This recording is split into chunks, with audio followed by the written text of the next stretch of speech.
CPI നേതാവായിരുന്ന സാക്ഷാൽ എം.എൻ മന്ത്രിയായിരുന്ന കാലത്ത് നടന്നൊരു സംഭവം. അദ്ദേഹത്തിൻ്റെ സ്റ്റേറ്റ് കാറിന് കുട്ടികൾ ആരോ കല്ലെറിഞ്ഞു.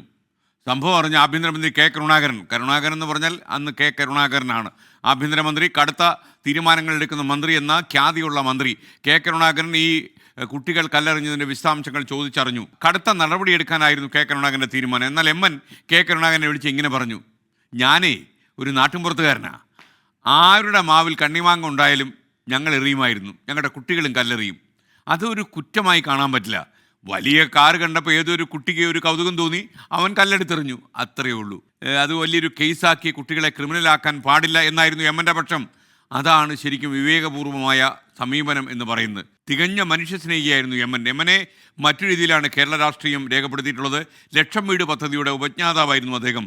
ആ കാലത്ത് 1 ലക്ഷം വീടുകൾ ഉണ്ടാക്കി സാധാരണക്കാരായ പാവപ്പെട്ട ആളുകൾക്ക് കൊടുക്കുക എന്ന് പറയുന്ന വളരെ വിപ്ലവകരമായ പരിപാടി കേരളത്തിൽ ആവിഷ്കരിച്ച ആളായിരുന്നു എം.എൻ. ഗോവിന്ദൻ നായർ. ലക്ഷം വീട് പദ്ധതി അത് കഴിഞ്ഞിട്ടാണ് ലൈവ് മിഷനും ഒക്കെ വരുന്നത്.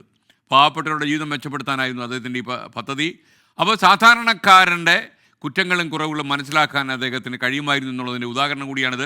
അപ്പോൾ കുട്ടികളിൽ നിന്ന് പിഴവുകൾ കണ്ടാൽ അത് പൊറുക്കാൻ പറ്റുമെങ്കിൽ നമ്മൾ ആദ്യം പൊറുക്കുക, എന്നിട്ട് അവരെ ശരിയായ മാർഗത്തിലേക്ക് കൈപിടിച്ച് നടത്തുക.